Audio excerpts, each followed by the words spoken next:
So I'm going to get started with today's presentation, and it is entitled The Matrix Trilogy Decoded. What is the Matrix? What are the Matrix movies? The Matrix movies are, yes, science fiction stories, but what they really are allegories. So this term really has to be understood if anyone is not familiar with it. An allegory is a story, poem, or picture that can be interpreted to reveal a hidden or a coded meaning. What we're going to be doing here is decrypting that message. We're going to decode that message and show you what it's really about. What this science fiction trilogy is really about is our world, what's going on in our world. And an allegory typically teaches a moral or a political lesson of some kind. So, the allegory of the Matrix is actually about our world being under complete control. It's about the control system that is already in place in our world that we're already living in. And it's controlled by hidden forces or occult forces. It is an allegory about how this planet is being turned into a prison society, and that we're already really living in that prison society and are largely unaware of that fact, or at least the bulk of humanity is unaware of that fact. The people in this room are most certainly aware of it. But the good news about the Matrix of the allegory of the Matrix trilogy is that it also shows us the key.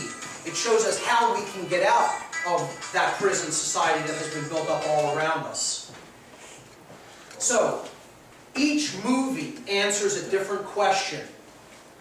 The first movie answers the question, what is the Matrix? When they're talking about, quote-unquote, the Matrix, what is that? What do they mean by that? And that's what the entire first movie gets into.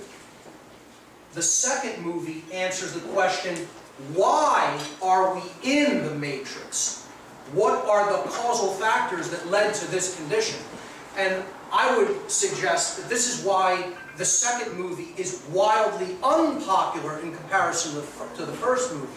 For people who can see the control system, at least, and are not resistant to at least seeing the controls in place in our world, they're still very resistant to understanding why that control system is in place and what's perpetuating it. And most unpopular of all is the third film, because the third film answers the question, how do we get out of the Matrix?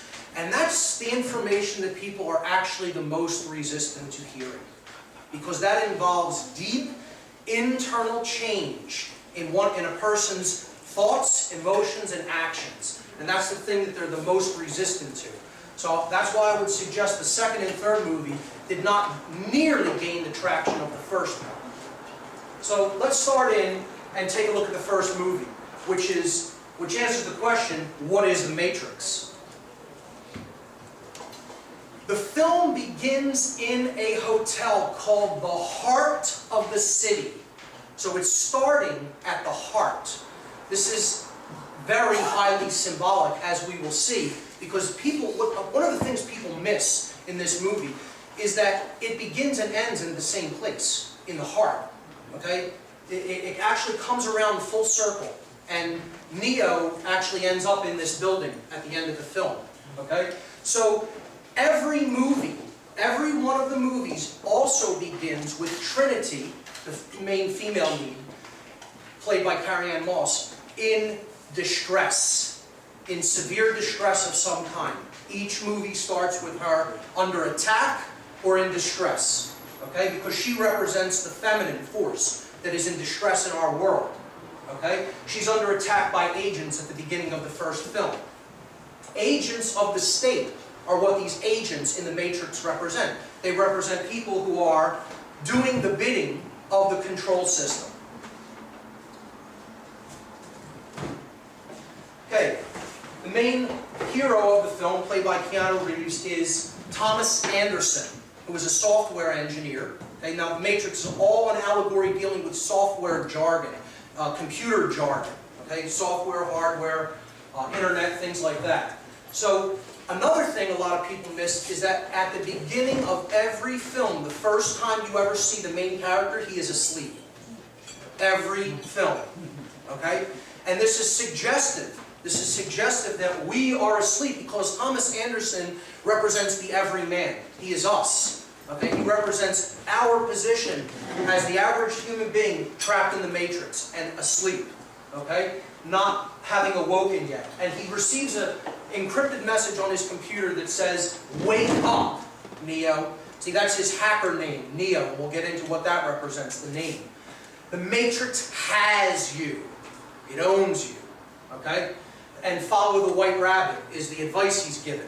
And that's suggestive, of course, Lewis Carroll's Through the Looking Glass, which is also about a reality that is hidden from our view. So, his apartment is room 101. Now, this is a direct reference to 1984, the book by George Orwell. And room 101 in that film represents the place where your deepest fears are contained, that you have to go into. The protagonist of that movie had to go into near the end of the book, the book, 1984 had to go into. And, you know, unfortunately that movie has a very dark ending where The Matrix actually has a quite hopeful ending.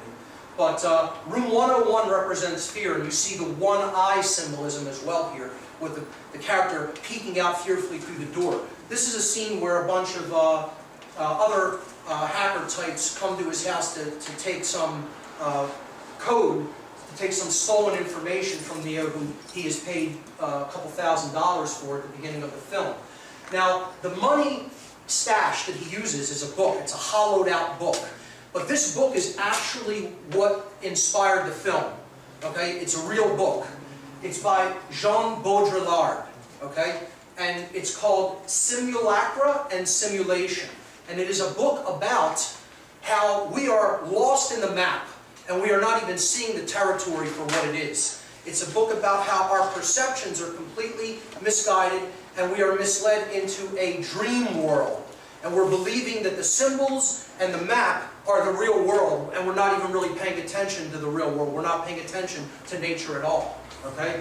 So that's what that book is all about. I suggest people check it out because it is really, along with some other spiritual teaching from different traditions, what the information that underlies the Matrix films.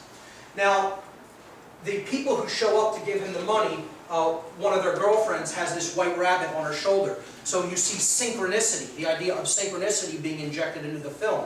He was just told, follow the white rabbit, a white rabbit appears. He decides to go along with that, stepping into the stream of synchronicity, and that leads him to a club where he meets Trinity, where Neo, Thomas Anderson, meets Trinity. Now, he never met her before, but he was aware of her reputation. And here's part of the conversation that takes place. Trinity says, I know why you're here, Neo. You're looking for him. I know because I was once looking for the same thing. And when he found me, he told me I wasn't really looking for him. I was looking for an answer. It's the question that drives us mad. It's the question that brought you here. You know the question just as I did. And Neo replies, what is the Matrix? That is the question that we're going to get an answer to. Trinity says, the answer is out there, Neo. It's looking for you, and it will find you if you want it to. So this is suggestive that the desire for truth must be present if we're going to find answers. And the person she's referring to, of course, is Morpheus, who we'll get to in a moment. Well, Morpheus represents the truth teller. He represents the one who is revealing the truth and helping to bring people out of the Matrix. So, the next slide is from Thomas Anderson's place of employment, which is a software company, and his boss, Reinhardt, says to him that he has a problem with authority, because that's what this movie is about.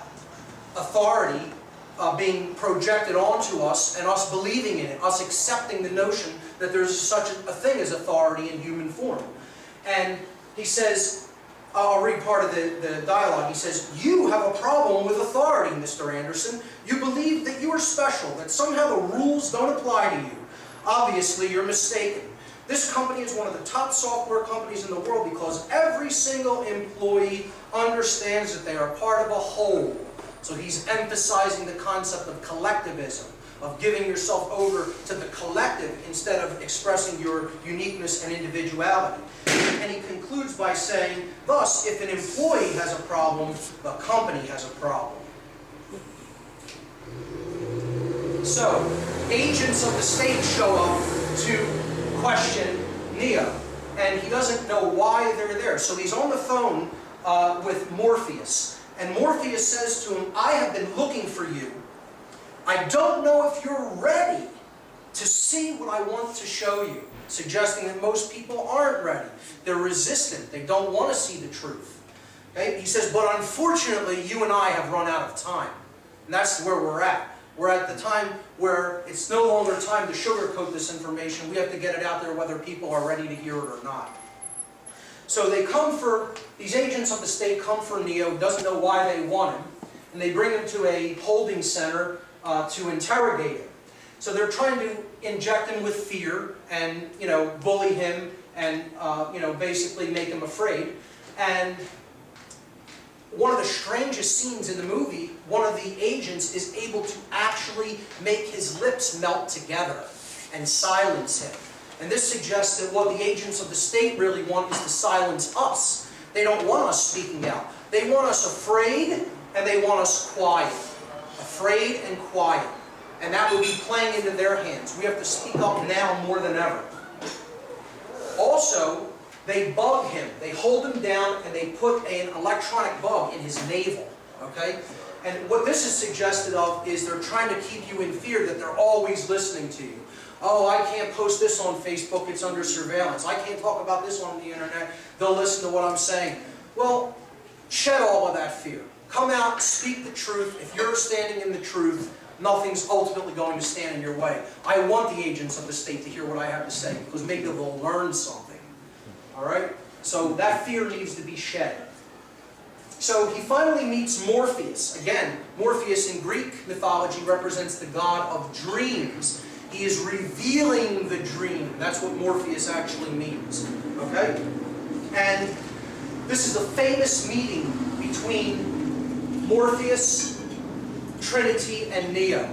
And Trinity brings them together. Trinity, who represents our emotions, brings our action, which is the will, which is what Neo represents, into alignment with thought, which is what Morpheus represents. So let's take a look at these three characters and what they really represent allegorically.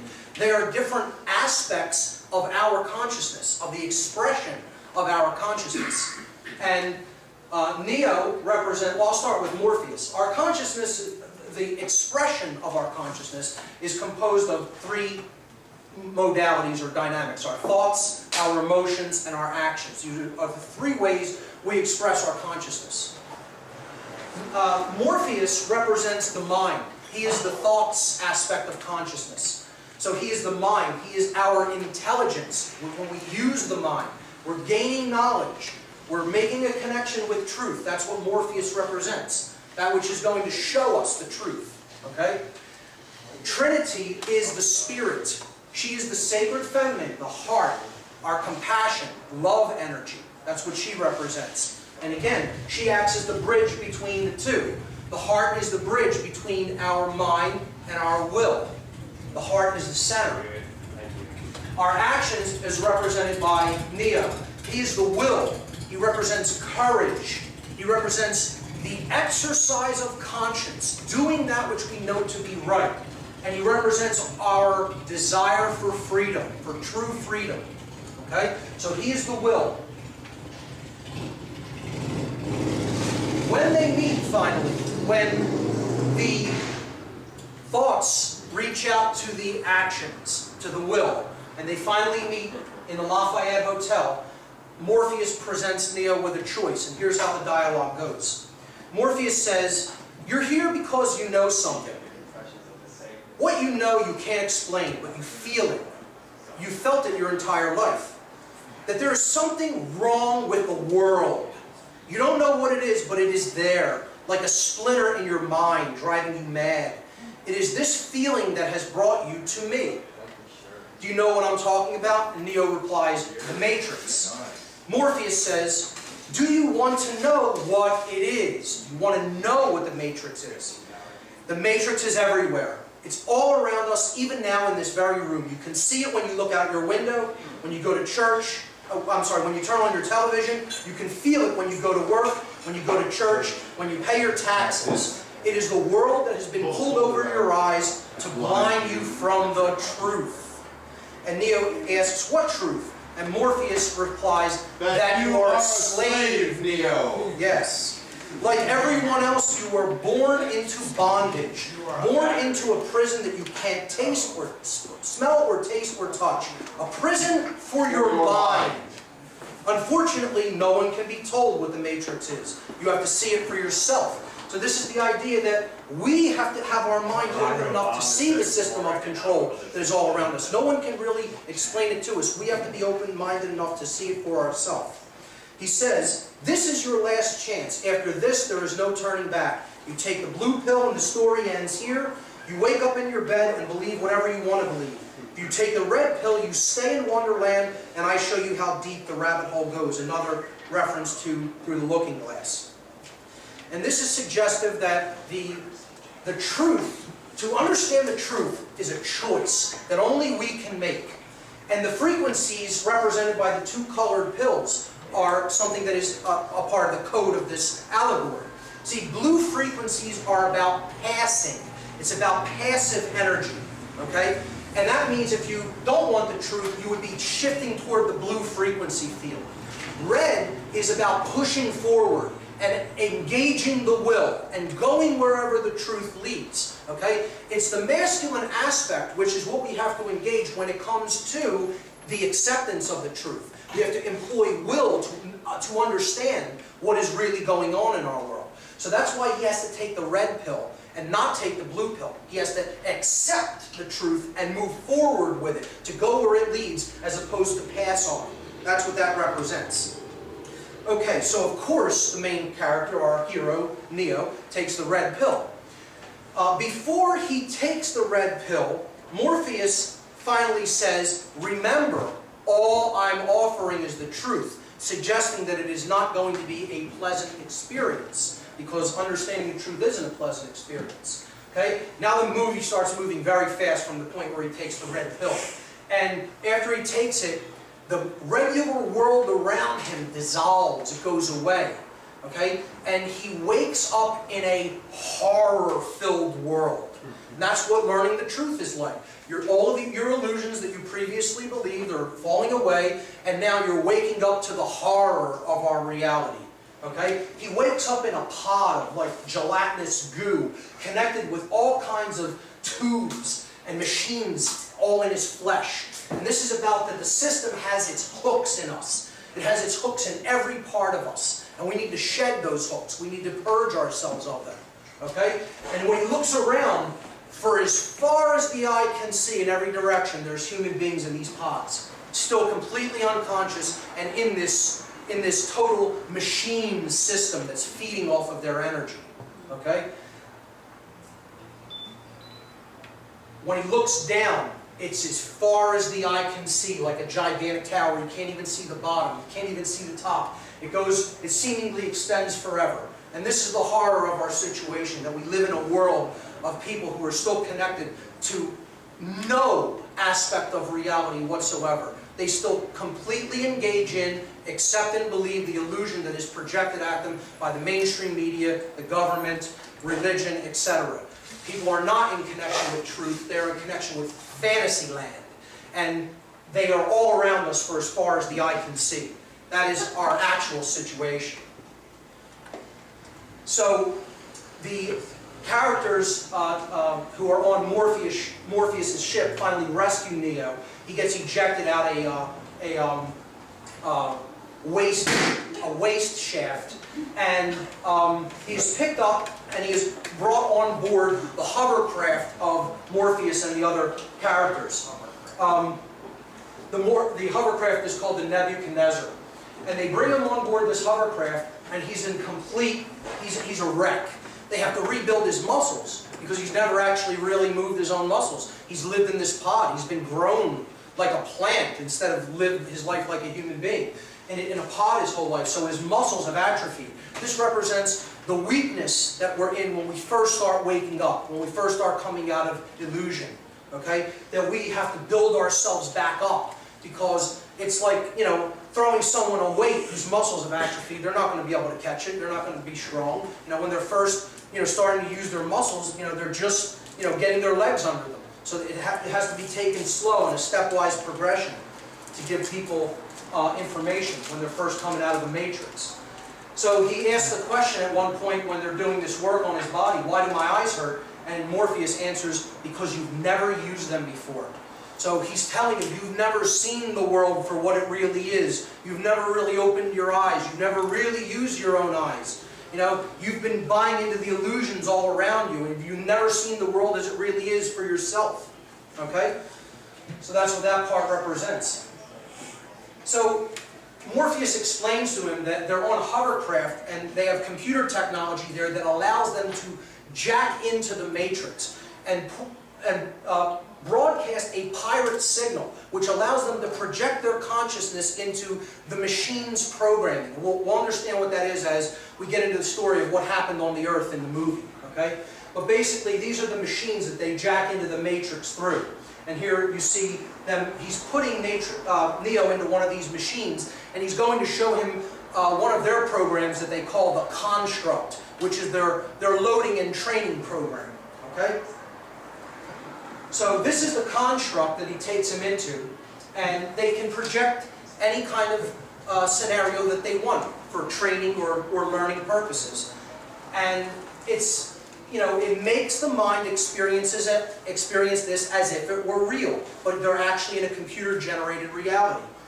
So Morpheus says, when Neo is surprised and he says, this isn't real, Morpheus replies and he says, what is real? If you're talking about what you can feel, smell, taste, and see, then real is simply electrical signals interpreted by your brain. This is the world that you know now. The world as it was at the end of the 20th century. It exists now only as part of a neural interactive simulation that we call the Matrix. You have been living in a dream world, Neo. So in other words, the reality that he thinks is present is gone. The machines have taken over the world. Okay? And the Matrix, his former life as a software engineer, was all a projection by the machine. It wasn't the real world. The machines were projecting that reality for him to stay alive and keep engaging his mind so that they could be fed energy through that mental energy and physical energy of the body, of the person in the pod. Okay? And this is the world as it really is. It's devastated. And this is suggested that our world is devastated. Our world is completely devastated. Truth is devastated. Nature is devastated. Okay? Ourselves are devastated. We are destroyed as a people. And there's just a wasteland. And, you know, the machines basically are running the show. And what that suggests is machine consciousness is running the show. So, humans are no longer born as he describes it. They are now grown in these pods. And these are harvesting machines. These big, huge octopus-like creatures are harvesting human beings that are all in each one of these little pods. And this is how they live from their birth. They're in these machines and they feed the system. They actually give their energy to the system. This is about us feeding the system through our compliance with it. So Morpheus says that the AI that took over the world was a singular consciousness that spawned an entire race of machines. He refers to it as a consciousness. Again, it's machine consciousness. It is intellect with it completely divorced from any wisdom. It is intellect completely divorced from any true care or heart or compassion. That's the machine world. The world of I don't care as long as I get mine. That's the matrix that we're living in. That's the consciousness that fuels that system of control. Okay? So, he says, the machines have found all the energy they will ever need, meaning human beings. They eat us, they feed on us. He says there are fields, endless fields, where human beings are no longer born, they are grown. For the longest time, I wouldn't believe it myself. And then I saw the fields with my own eyes. Standing there facing the pure, horrifying precision of it all, I came to realize the obviousness of the truth. And here's where we get the answer to the question of the first movie. Morpheus answers the question himself. He says, what is the matrix? Control. Control is what the matrix is. And the system that we're living in is all about control. A police state society. Total lockdown society coming in. Brought on by keeping people in a completely illusory, dumbed down condition from the moment that they are born. And that's what the machine consciousness is all about, and keeping people in a completely asleep condition from the moment that we're born is like. He answers the question. There it is. What is the matrix? Control. The matrix is a dream world built to keep us under control in order to change a human being into this. And he holds up a battery because we are their fuel through our consent to this system of control that has been built up. I would suggest that what the matrix ultimately is this. It's not just control, it's a specific kind of control. The matrix is mind control. This is where the real matrix is operating. It's operating in the realm of mind to keep people in a dreamlike state, in a state of unconsciousness, so that they cannot really see what's going on in our reality and just accept the projected version of reality at face value. Neo is horrified by this and immediately tries to reject it. Of course, when people are first waking up to the nature of our reality, they're very angry. And they want to lash out at who's telling them the truth. They don't want to hear it. So he says, no, I don't believe it. It's not possible. And Morpheus again responds, I didn't say it would be easy. I just said it would be the truth. That's all he was ever offering him. He wasn't telling him you're going to wake up to a wonderful fantasy land. You're going to wake up to a wonderful world. You know, you're going to wake up and see the truth for what it is. A world of horror that it's our responsibility to change. Okay? So he hits him with even harder information after that, which he's even less prepared to handle. He says, Neo asks him, I can't go back, can I? And he says, no. But if you could, would you really want to? You know, who wants to go back into the illusion world after they see the world as it is, even though it's horrible? You know, most people don't make that decision. They want to at least know what the truth is. And he says, we never free a mind once it reaches a certain age. It's dangerous, and the mind has trouble letting go, which you can see in the world with people who have developed real attachments to the system. It's very difficult for them to let go of it. He says, I did what I did because I had to. When the Matrix was first built, there was a man born inside, which we call the One. Morpheus calls him the One, who had the ability to change whatever he wanted, to make the Matrix as he saw, remake the Matrix as he saw fit. It was he who freed the first of us and taught us the truth. As long as the Matrix exists, human beings will never be free. And what was the Matrix? Control. So substitute the word, the allegory, put it in there. As long as the Matrix exists, human beings will never be free. What is the Matrix? Control. As long as the desire to control exists, you will never be free, ever. So, he says, after he died, meaning the One, his return was prophesied. And it was prophesied that his coming would hail the destruction of the Matrix, the destruction of the world of control. And that the war between us and the machines would end, bringing peace to our people, bringing freedom to our people. He says, that is why there are those of us who have spent our entire lives searching the Matrix looking for him.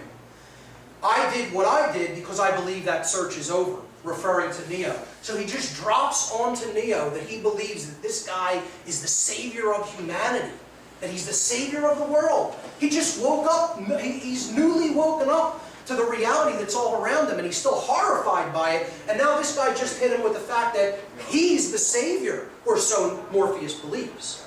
Okay? So let's continue. Morpheus then, okay, let's look at what the name Neo really means, allegorically.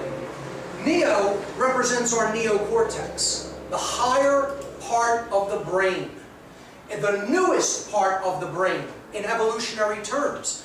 Neo is a Latin prefix meaning new.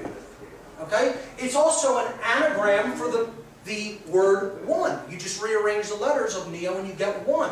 So what Neo actually represents, that is going to be our savior, is balancing the left and right brain hemispheres, okay, and bringing the entire brain complex together as one, ultimately bringing consciousness together as one. That can't be done unless it can be done physiologically.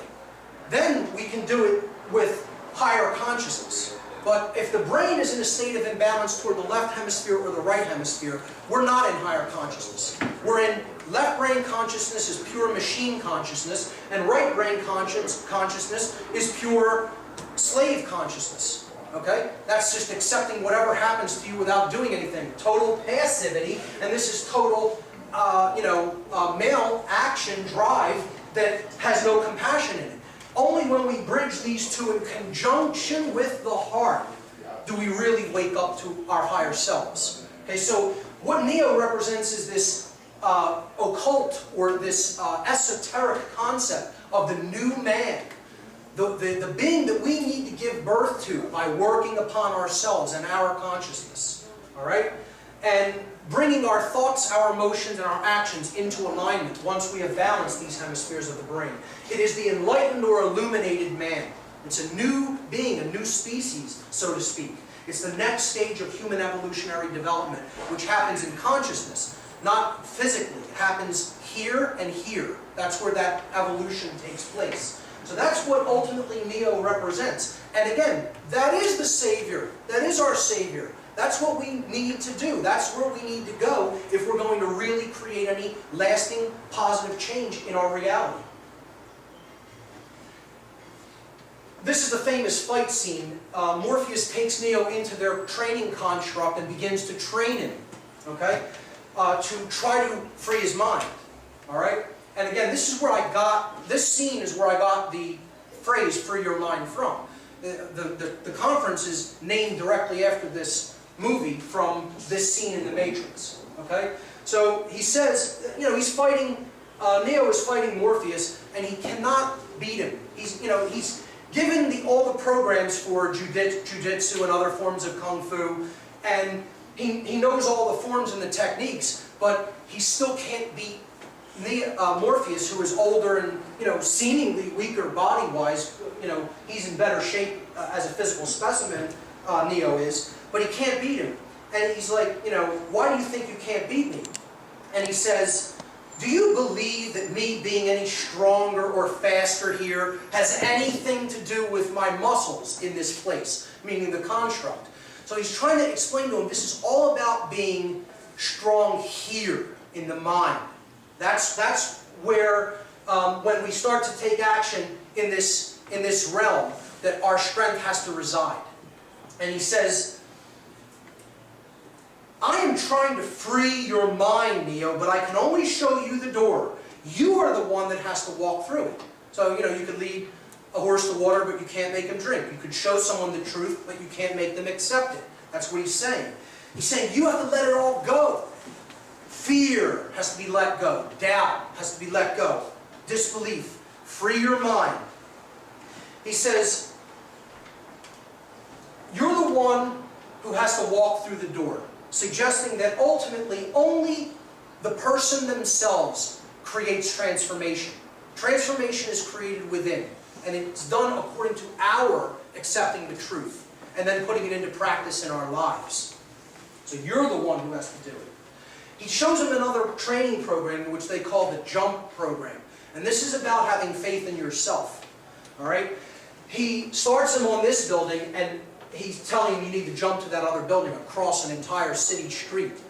And this is obviously impossible in the, quote, real world, but he's trying to train his mind out of its weakness and build up confidence and build up belief in oneself. So Morpheus makes the jump because he's already at that level of consciousness, and he asks him to follow. And of course, Neo isn't at that level of awareness yet, and so he plummets into the street.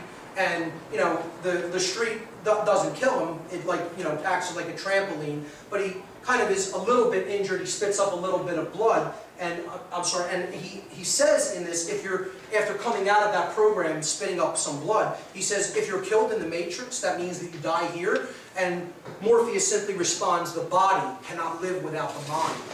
So ultimately the mind is what's creating our projections in the real world. So, continuing, he then shows him another training program that is all about the agents of the system and how they're really all around us. And the agents can be anybody within the system, because the system is what people are attached to. Okay? So they're not willing to follow the truth. They're not willing to do the right thing. They're going to do whatever the system commands them to do. So anybody is a potential agent of the control system. Morpheus says the Matrix is a system. That system is our enemy. When you're inside, what do you see? Businessmen, teachers, lawyers, carpenters. The very minds of the people we're trying to save. But until we do, these people are still part of that system, and that makes them our enemy. You have to understand that most of these people are not ready to be unplugged. Many of them are so inured, they are so hopelessly dependent on the system that they will fight to protect it. They will fight to protect their enslavers. They don't want to be free because they've never even understood what the concept of freedom is, let alone practiced it or lived it in their lives. They love being under control. They love being dominated. They love being enslaved. And they want it to stay that way, because it staying that way means ultimately they have no true personal responsibility, the thing that they're really trying to duck more than anything else. So he's trying to explain to them, these people basically love it the way that it is. And many of them aren't ready to see the truth and be unplugged from the mind control system. So he says, were you listening to me, Neo, or were you looking at the woman in the red dress? This is a clear reference to the occult concept of the Scarlet Woman, and it represents the base desires. It represents staying in ego consciousness, being distracted, having your work put to the back burner due to distractions, things like that. And he explains to him, he tells him, look again, and when Neo turns around to look for the woman in the red dress, it's an agent holding a gun to his head. Okay? So what he's trying to tell him is that agents of the system can be anybody. They can infiltrate anywhere. And he says, this is a training program that's designed to teach you one thing. If you're not one of us, you're one of them. Anyone that we have not unplugged is potentially an agent. Sooner or later, someone is going to have to fight them. Every single man or woman who has ever stood their ground, everyone who has fought an agent has died. But where they have failed, you will succeed, because their strength and their speed are still based in a world that is built on rules. Because of that, they will never be as strong or as fast as you can be. And Neo says to him, what are you trying to tell me? That I can dodge bullets? And Neo says, no. I'm trying to tell you that when you're ready, you won't have to. That this will not have to come to a hot revolution if we can do it in consciousness. If we get to a level of consciousness where we stop holding on to our attachments to this control system, we won't have to do this with a war. We will be able to do it by stepping away from the control system and letting it fall, by refusing to comply, by stopping giving our energy to it, to perpetuate it through our own energy. That's the real solution. And not a single bullet would have to be fired if we can get it done that way. And that's what all of my work is about. 100% of my work is to try to avert that hot revolutionary potential. I don't want to see it come to that. I'll be ready if it does come to that, guaranteed. But that's not what I really want to see happen. Otherwise, if I did want to see that happen, I would shut my mouth and never say a word. All of my work is to try to avert that. All of it. Okay? So, the next scene is about Cypher. He's one of the crew on the Nebuchadnezzar, Morpheus' ship. And he is hardly upset by what he has learned in the real world. He hates being unplugged from the Matrix and wants to go back in. He wants to go back asleep. He wants to just live out his life and just feed his base, ego-driven desires, and not pay attention to the truth, and not try to change because he doesn't have the will to do it. He doesn't have the will, the sustained effort and will to continue to press forward. So his question is, why, oh why, didn't I take the blue pill? You know, I woke up to this world of shit, basically. And I hate it, and I don't want to be a part of it anymore. I want to go back to sleep. All right?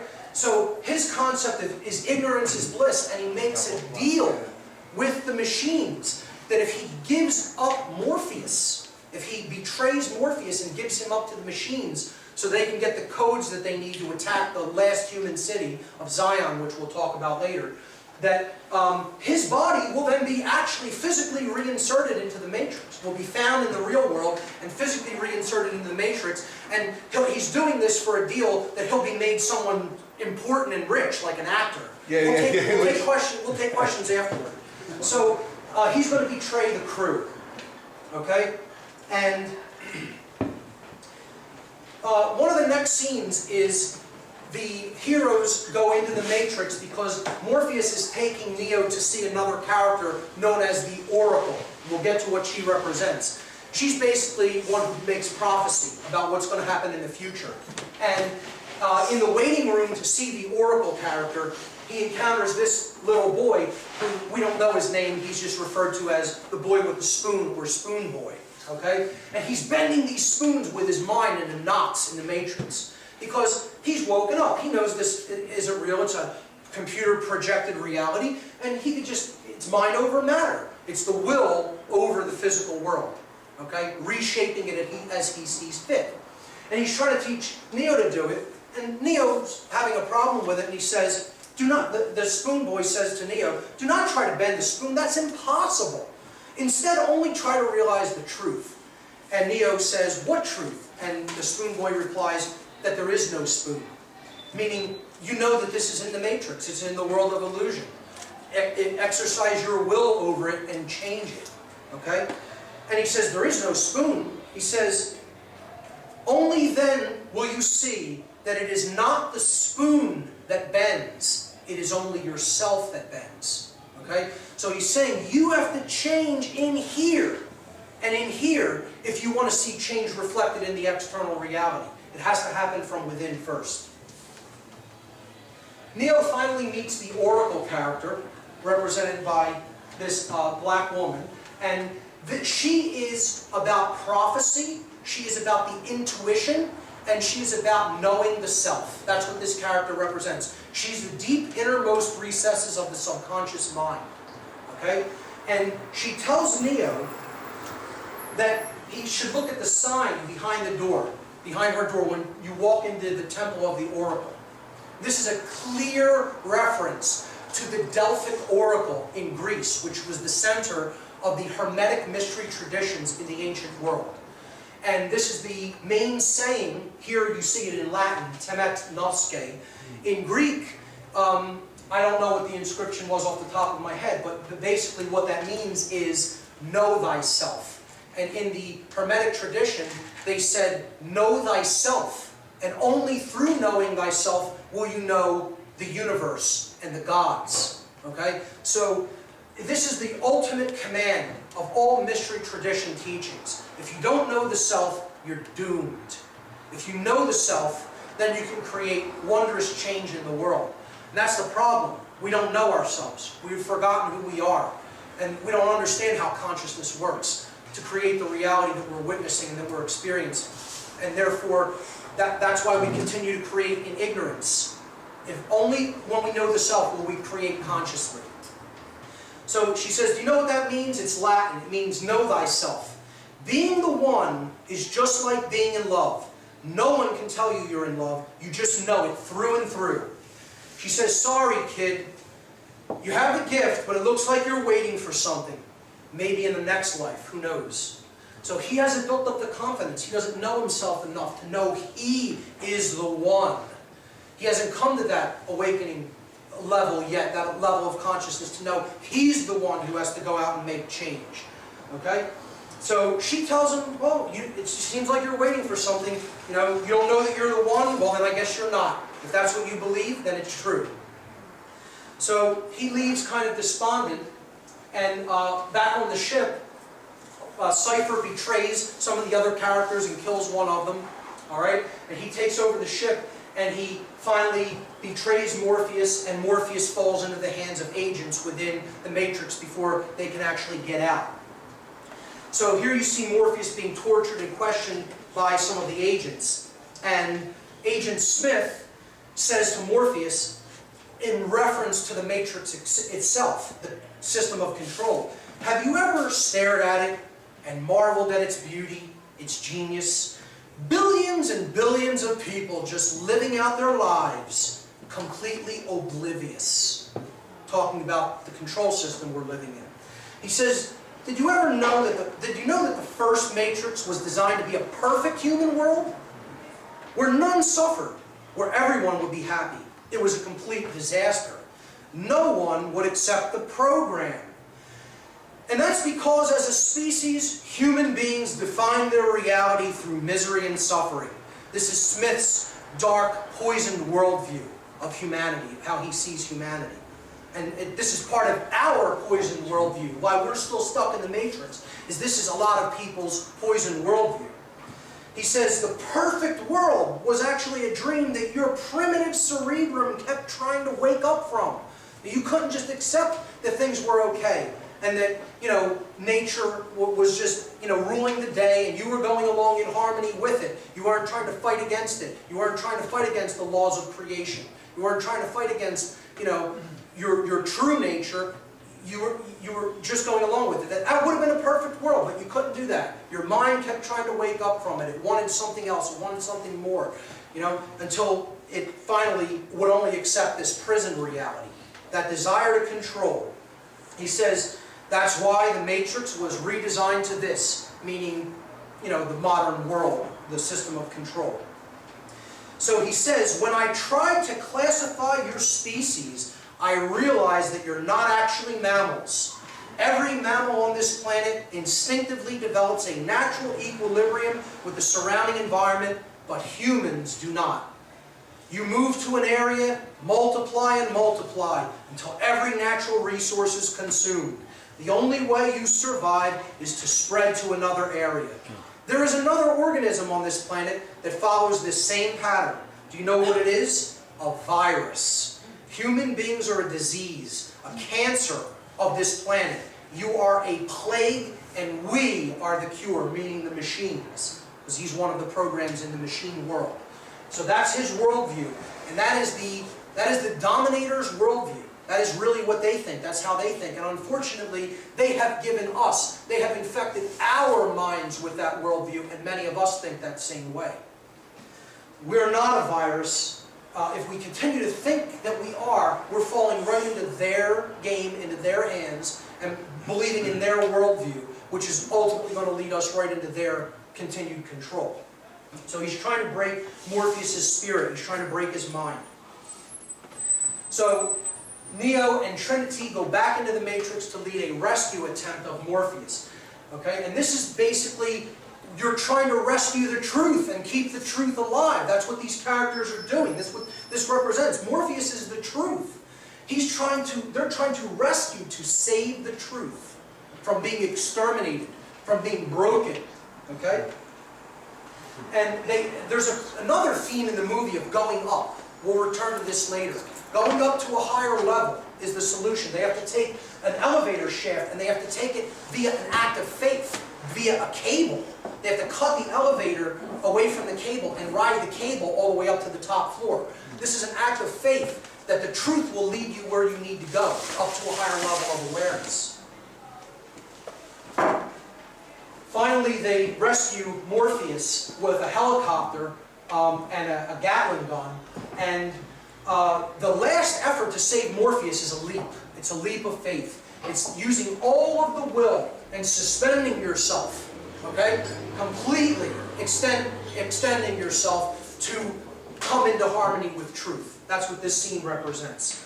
After they save him, Morpheus says, I knew you could do it. I believed in you. He says, sooner or later, you're going to have to realize, just as I realized, that there is a difference between knowing the path and walking the path. That's a powerful, that's a Buddhist philosophy.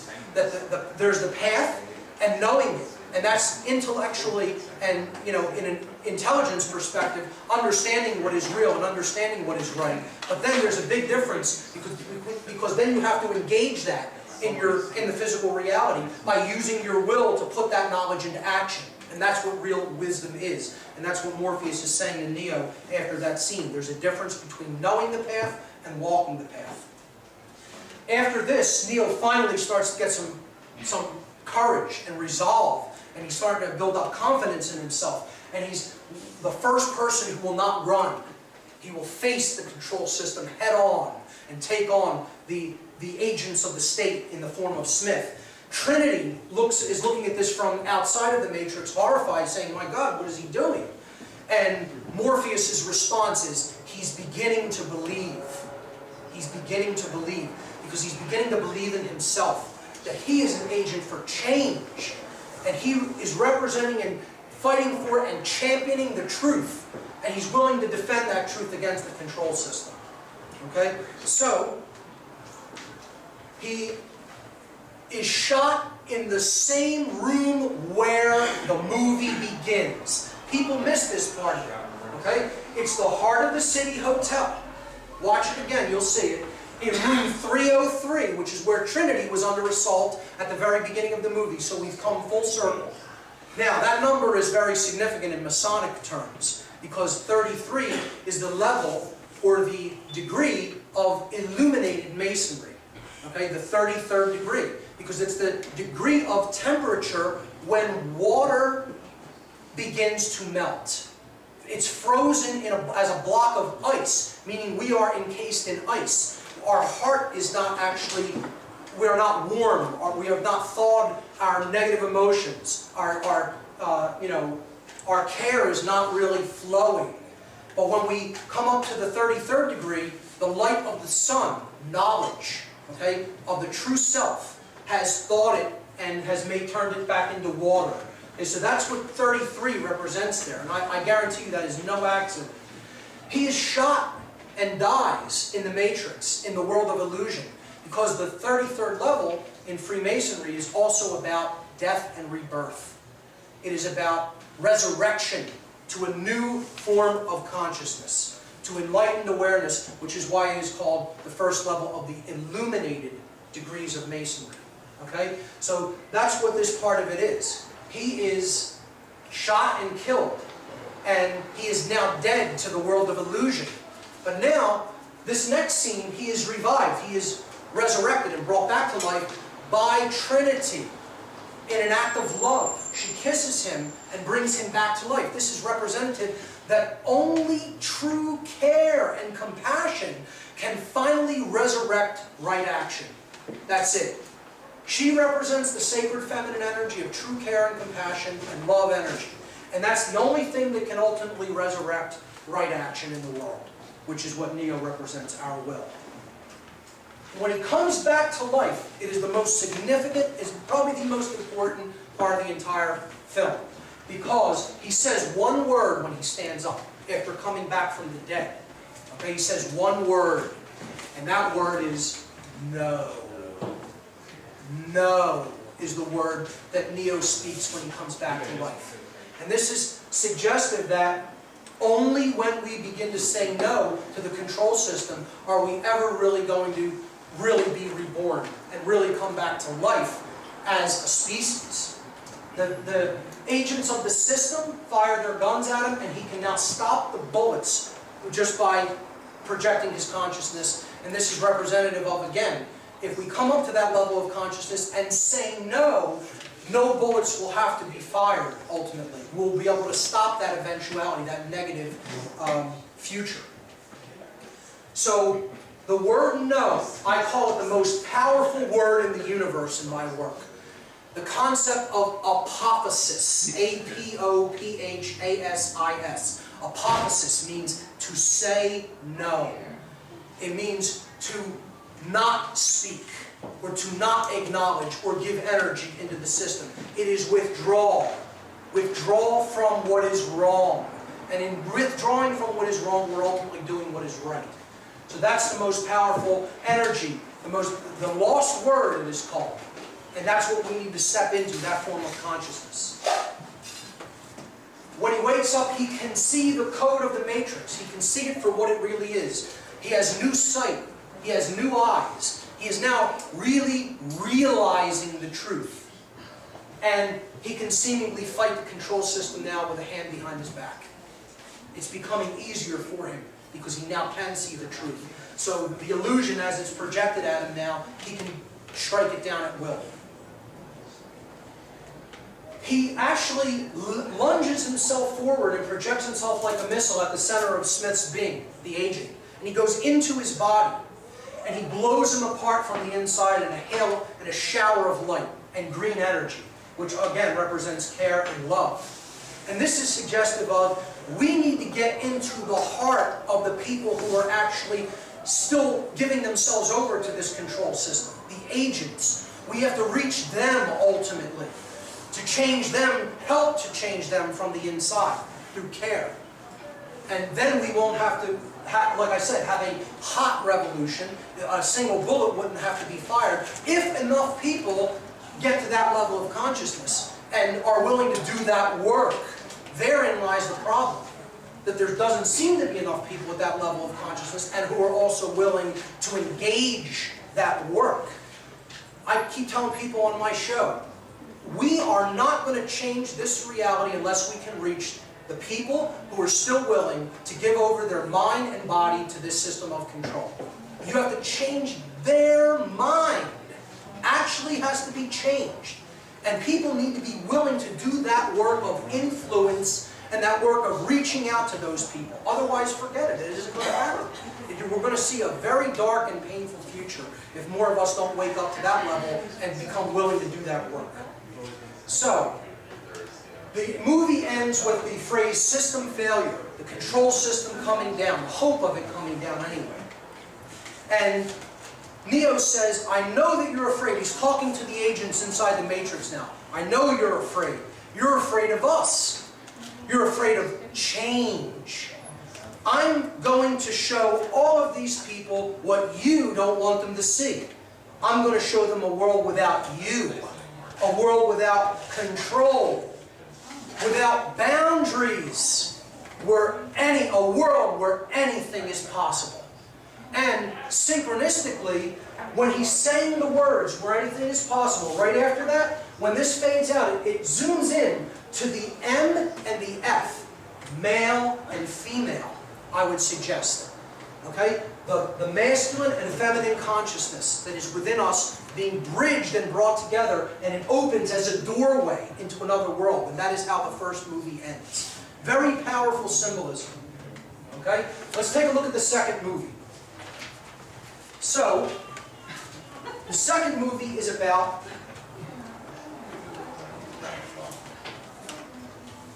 why are we in the Matrix? And this movie gets into much deeper philosophical frameworks than even the first one.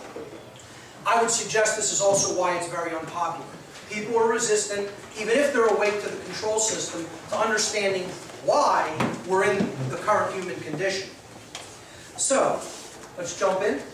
Once again, the movie opens, the sacred feminine, under distress, okay, being accosted, being shot at, falling from a building, okay, falling, care, who she represents, love is falling after being, pummeled with bullets, okay, and Neo is asleep still. This is suggesting that he may see the Matrix, may be able to start working within it, okay, and finding his power, but ultimately he's still asleep. There's still more for him to know, and that's about why this is created, because only in understanding the reason for something, the causal factor, can we really understand what's necessary to undo it, okay? We get our first glimpse of the last human city, the only place the machines haven't completely wiped out. It's called Zion, and people have a very misunderstanding of what this city represents. In the Kabbalistic tradition, in Kabbalah, Zion actually represents the spiritual center of creation, where the manifested reality is projected from. Okay? So spirit, okay, and care, and our thoughts. These are the things that are actually the projector. And then the projection is the physical manifested reality. Well, Zion is the center of the spirit in the Kabbalistic tradition. All right? And it also represents a positive hope for a better future world.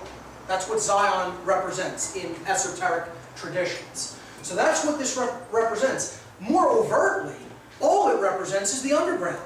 People who are still in the underground. They're not the mainstream because the city is deep underground. It's described down near the core of the earth. Well, there's a core of people who know the truth, and they're basically still deep underground. You know, internet radio, fanzines and magazines, and things, meetings like this and conferences like we're having. It's not mainstream. It's still very underground. We're trying to bring it up to the surface. Okay, but it's still deep in the underground world. And that's what Zion represents. There's a big conflict between Morpheus and Commander Locke, a subplot theme that runs throughout this movie. And this is the tension between one who has faith in what is achievable and possible, and someone who is still really trapped in 5 sense only thinking. Okay, Morpheus, has faith in higher consciousness, that it's really the ultimate solution, and Locke is still all about just physical things to do in this world. I call it, he's the rearranging furniture on the Titanic guy, whereas Morpheus really knows what's necessary to create the real change. So Locke says, I don't care about oracles or prophecies or messiahs. I care about one thing, stopping that army from destroying this city, meaning the machine army who's coming to attack Zion. And he says, and to do that, I need soldiers to obey my orders. So he's still in the controlled consciousness from the Matrix. Not much has changed with him. He's all about, well, there's linear physical things that need to be done, and I need people to obey. And that's not the consciousness that's going to get us out of this mess. Morpheus says, with all due respect, Commander, there's only one way to save this city, Neo. And what he's referring to is that unity consciousness that we have to get to. So let's move forward. Morpheus gives a phenomenal speech in this that's very inspiring. He says, the machines have gathered an army. And as I speak, that army is drawing nearer to our home. He's telling this to the people of Zion. We have a difficult time ahead of us. But if we are to be prepared for it, we must first shed our fear of it. I stand here before you now truthfully unafraid, because I remember that for 100 years we have fought these machines. I remember that for 100 years they've sent their armies to destroy us, and after a century of war, I remember that which matters most. We are still here. He says, tonight, let us send a message to that army. Let us make them remember that this is Zion, and we are not afraid. So, incredibly powerful speech delivered by Morpheus about fear and how to conquer it. In this scene, we see that Smith has a new ability in this film to replicate himself. Agents are now replicating, and they're everywhere. Okay? So he puts his hand into the heart and turns it black. Okay? Highly symbolic. He's destroying people's care. He's eating their heart. And then he turns him into one of them, an agent for the system of control. Okay? So he takes over one of the people who is one of the crew members on another ship, Bane, his name is. Now, Bane is symbolic. Bane means poison in Latin. Okay? So that's how we are poisoned. We become poisoned through the heart. Actually, if you really want to get technical, what Bane means in Latin is not just poison. It means an agent of death. So highly symbolic. And again, poison was the main agent of death used, so it became synonymous with poison. So Bane is actually an agent that leads to death. Okay? So we see him taking over people through the heart, and that's ultimately bringing them toward death, because that's what he represents. Smith represents death, as we'll see in a moment. This movie is all about conversations that deal with purpose. Purpose. Okay? He says, this is a scene where Neo is talking to one of the counselors of Zion. And they go out into the engineering section, and he's having a conversation with him about all the machines that run the city. He said, Counselor Heyman is his name. He says, I think about all those people still plugged into the matrix.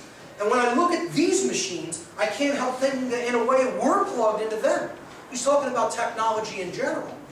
And Neo answers, but we control these machines. They don't control us.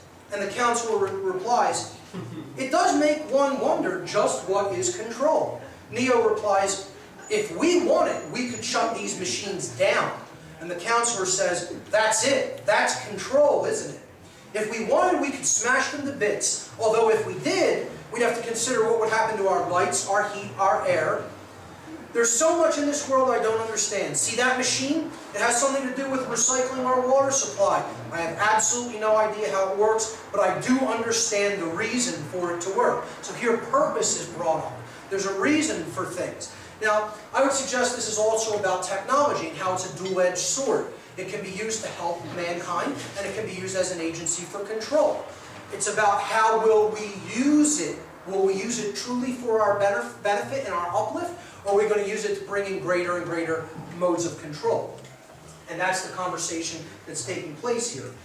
The councilman finally says, I have absolutely no idea how you, Neo, do some of the things that you're able to do, but I believe there's a reason for that as well. Again, purpose being brought up. Why, in other words.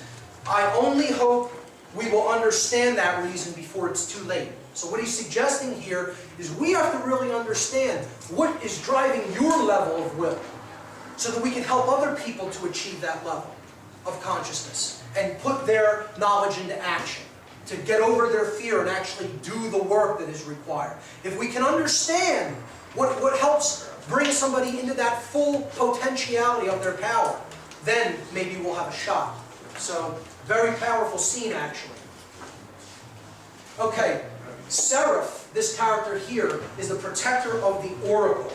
And he is representative of the seraphim, an angel, a group of angels, angelic intelligences. His name is short for seraphim. He takes Neo into the Matrix to see the oracle. And the conversation between Neo and the oracle in this movie is also all about purpose. It is all about the why of things. Okay? The oracle says to Neo, we can never see past the choices that we do not understand.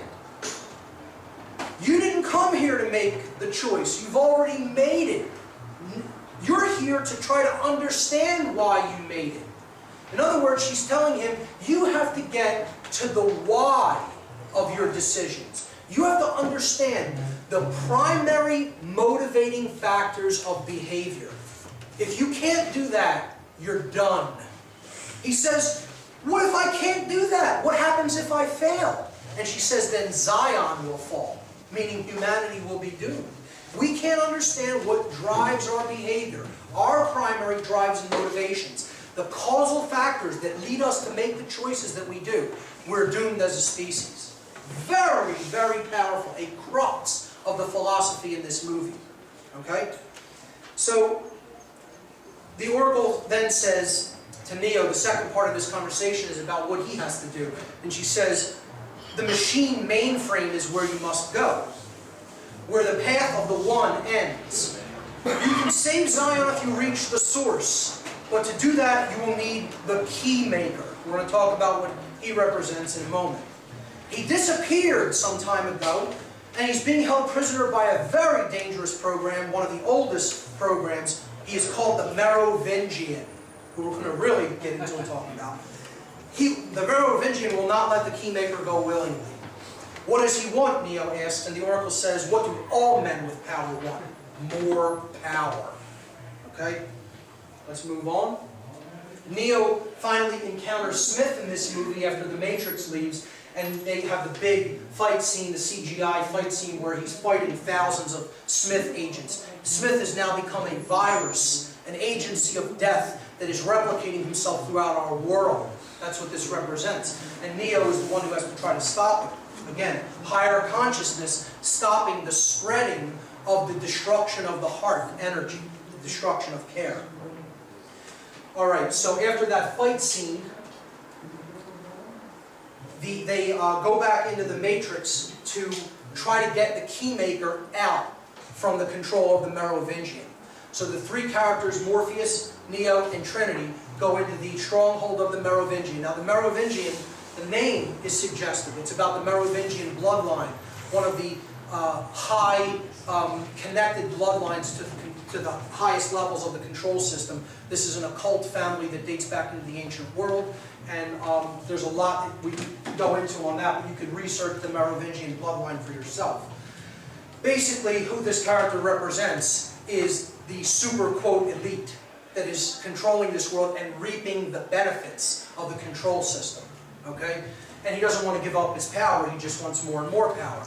I would suggest that he is representative of the dark occultists, who understand the human psyche, how it works, and are completely manipulating it for their ends. So he's representative of the class of sorcerers who are really controlling the minds of the people of this world, and therefore getting them to do their bidding. This scene is the most powerful scene in the whole movie. In the whole trilogy, I should say. Not just this individual movie. It's the most important scene in the whole trilogy. Because it gets to the crux of why are we in this position.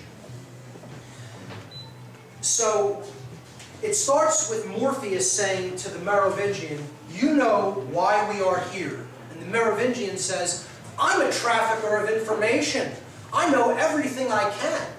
Of course I know why you're here. The question is, do you know why you are here? And that question is a big question. Meaning, do you know why you've come to this place in the world? Do you know what? It's not about why are you in this building talking to me. Do you know why humanity has arrived at the condition that it has arrived at? That's the big question.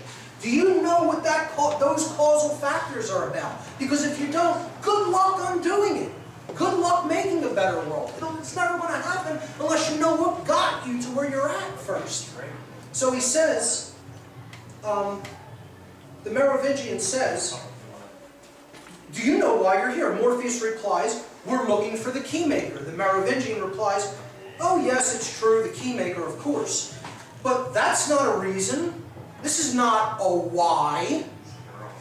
The Keymaker is, his very nature is a means. It's not an end. And so to look for him is to be looking for a means to do what? What he's telling him here is, you're looking for the way out of your mess, but you don't want to understand why that mess is present to begin with. And without that knowledge in hand, you're never going to get out of the mess. You have to know why the mess was created in the first place. What got you to that condition? So Neo says, you know the answer to that question. And the Merovingian says, but do you? You think you do, but you do not. You're here because you were sent here. Referring to the Oracle. She sent him here. He doesn't know what the Keymaker is, what he represents.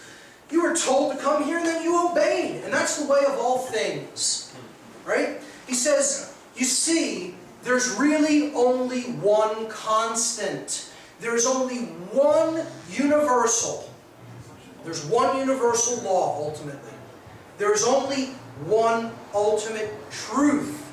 The only real truth. Causality. Action, reaction. Cause and effect. Morpheus replies to that saying, everything begins with choice. And the Merovingian replies, wrong. Choice is an illusion created between those with power and those without. That is the nature of the universe. Causality. There is no escape from it. Our only hope, our only peace is to understand it. To understand the why. Why is the only real source of power. Without it, you are powerless. Why is the only real source of power. Without it, you are powerless. Another link in the chain of servitude and slavery, until you understand the why. There it is. There's the conversation happening between the five of them. Of course, this is Persephone, the wife of the Merovingian. He ultimately represents Hades, or Satan, okay, in mythology. And this is Persephone, the wife of Hades, who is held captive by Hades in Greek mythology. Again, it's another symbol of the sacred feminine being held captive by the force of evil and control. So, why is the only real source of power? Without it, you are powerless. Understand that. Persephone, again, represents the sacred feminine being held captive, again, by dark forces.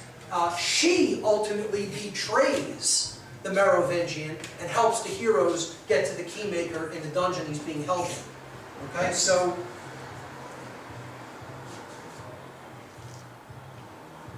they finally do get the Keymaker after a long, drawn-out battle with the Merovingian's henchmen.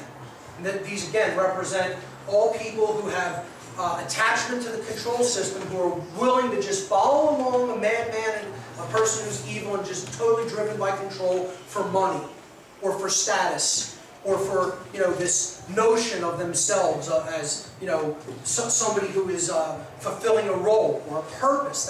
That's what they think is ultimately important and why they want to do it. They don't know anything else. That's what they know to be their purpose. And so, therefore, they give themselves totally over to something that really isn't doing anybody any real good in the world. They think that it is, but it isn't.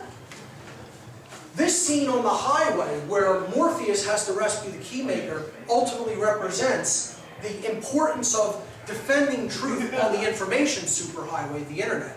That if we're going to really get the truth out there to people and unlock them, unlock their minds, we cannot let the internet fall into the hands of the agents. So that's what that whole battle is about, getting the Keymaker off of the, rescue him on the internet, on the superhighway. They finally do rescue the Keymaker with Neo's help. Neo has to come down and swoop them out of an explosion, a huge explosion. So again, that represents he's rescuing the truth and the key to unlock people's minds, who the Keymaker represents. The Keymaker represents the unlocking of the deepest subconscious desires, getting into the subconscious mind and really deeply penetrating, exploring, and understanding our motivations and hidden desires. That's what the Keymaker is. And that's why they need him. That's why they can't really do what they're going to do, which is unlock people's minds without the knowledge of how to do that.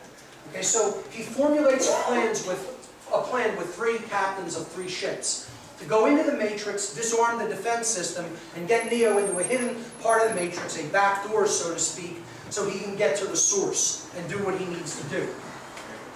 Okay, Smith is, of course, replicating here. You see him trying to take over Morpheus in one of the backdoor corridors while Neo is fighting him off.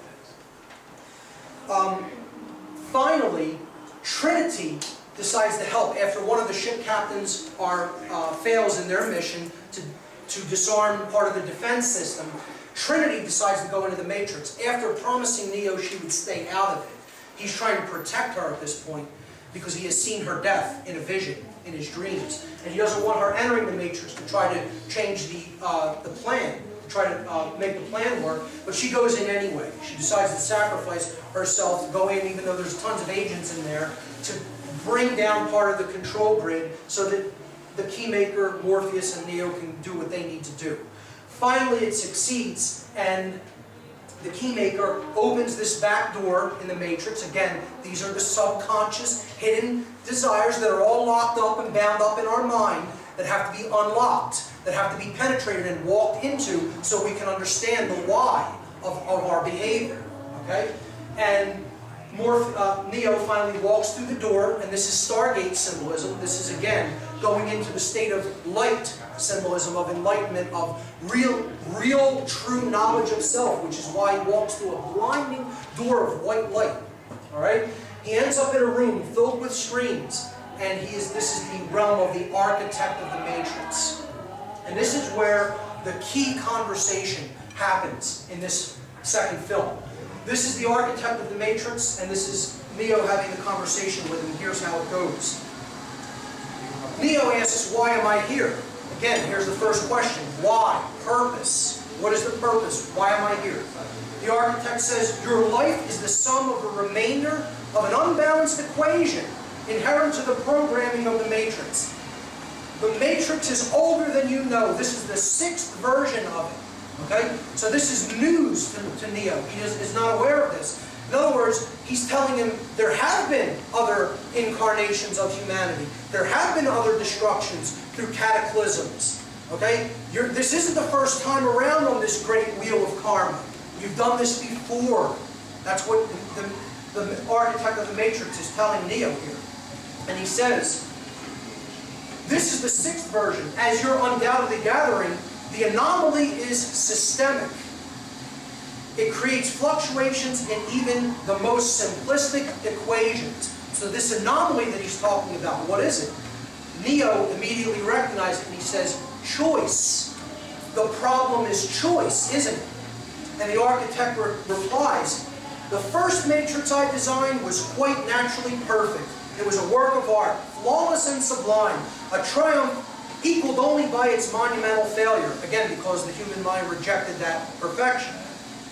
I redesigned it to more accurately reflect the varying grotesqueries of your nature. However, I was again frustrated by failure. The answer was stumbled upon by an intuitive program. And he's referring here to the oracle, again, who represents the intuitive capacity. Initially created to investigate certain aspects of the human psyche. Again, another reference that these are all aspects of the psyche, these programs. If I'm the father of the matrix, she would undoubtedly be its mother. Neo says the oracle. And the architect says, she stumbled upon a solution whereby 99% of all the test subjects accepted the program. And what was this solution? The illusion of choice. The Hegelian dialectic. Do you want the Republicans or do you want the Democrats? Do you want labor or conservative? Do you want liberal or conservative? Coke. You know, Coke or Pepsi, exactly. And that illusion of free choice is what gets people, even though it's a false choice, it's a false paradigm, gets people to accept the program of the matrix. And what the choice ultimately is, do you want this form of control or do you want this form of control? But either way, you're under control.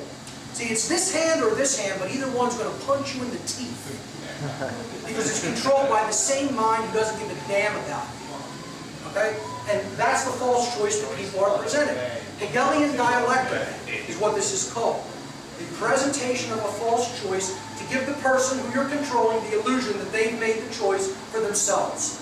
And this is all an illusion. Just like politics, it's all an illusion. It's all fake. It's all puppet show. And the puppet master is getting ready to knock you out. Because he has the puppets on both hands, and whichever one you pick, you're getting knocked out by. You're getting dropped with. Okay? So, he says that those who refuse the program, while a tiny minority, if unchecked, would constitute an escalating probability of disaster and failure. Meaning, even, he's trying to control the people who have woken up from the matrix. He wants everybody under control. He's not happy that even some people came out of it, because as long as there's some that came out, there's a possibility that they can bring the whole system down. So, Neo says this is about Zion, isn't it? Meaning the people who are awake, the people who have really come back to true humanity. And he says, the architect says, Zion is about to be destroyed, because he sent his machine army after them. He says, this will be the 6th time we have destroyed it, 6th extermination of humanity. And we have become exceedingly efficient at it. The architect then says to Neo, the function of the one is only to return to the source, after which he's required to select from the matrix 23 individuals. That's a highly symbolic number, which represents escape. Getting out is what the number 23 represents in occult terms. In other words, he got out of the matrix, but he's going to reload it. That's where the name comes from. You're just starting the same system of control all over again. Because most people, when they come out of one system of control, what do? They build up another one. It isn't about laying down the sword. It's let's make a new system of control. And we'll be the new kings. We'll be the new rulers in this one. And we'll just do it all over again. It's not, what he's trying to say is, you're going to, we'll get you to a point of revolution, and then you'll just reload the matrix by bringing in another form of government. And that was the failure during our first revolution, where what should have been realized is that the problem is the belief in authority is the human problem. That's the problem of the human condition. And that's what needs to be abandoned, is that there is any people who are our authorities. Truth is our authority and nothing else. And we need to make that the goal of what we are going to actually give our energy to. Truth, instead of belief in authority and other systems of control. So, he says, he's telling Neo, the whole program about the one, this prophecy is, it's all bunk. All the one is supposed to do is restart the matrix. You usher in a revolution, we kill all the people in Zion, you take some people out of the matrix, and we start it all over again. Go around the wheel of karma all over again in a big revolution. Okay? The turning of the wheel of karma. He says, failure to comply with this process will result in a cataclysmic system crash, killing everyone that's connected to the matrix. All those vast human beings in those power plants. Okay? Coupled with the extermination of Zion, this will result in the extinction of the entire human race. So he's telling Neo, you're in control of whether the whole human race dies at this point. The fate of humanity is in your hands. He tells him that there's a door on the left, which if he goes through, goes to the source, and he rebuilds the matrix, he reloads the matrix. If he goes through the door to the right or to his left, then he goes back into the matrix to rescue Trinity, who he's now become aware is in the matrix. So he says, you won't let the total system crash happen. You can't. You need human beings to survive. And the architect says, there's levels of survival that we are prepared to accept. However, the relevant issue is whether or not you are ready to accept the responsibility of the death of every human being in your world. And the architect makes him aware that Trinity has entered the matrix to save Neo's life at the cost of her own. She was ready to sacrifice herself to save him. He says, this brings us to the moment of truth. The architect is speaking here.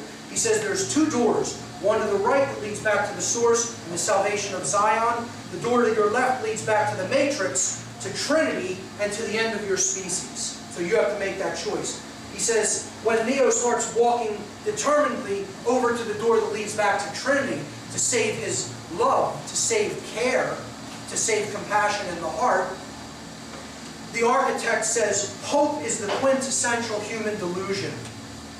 Simultaneously the source of your greatest strength and your greatest weakness. He doesn't want Neo to make that choice because he wants the control system to continue. Ultimately, the only way that the matrix can be brought down is if we rescue care. And that's what this scene represents. Neo makes the right choice. He takes the correct door and he goes back to rescue Trinity, which ultimately represents the heart. Because unless we can resurrect the heart, there's no way out of this system of control. That is basically the second movie. I don't know if I have a slide after that. Yes. Okay, so some action takes place after that. This agent shoots Trinity through the heart. Okay, this is representative that the agents are ultimately killing care. The agents of the system of control in our world are ultimately the ones who are annihilating care in the world. He shoots Trinity right through the middle of the heart. But of course, Neo comes and rescues her before she falls to the street.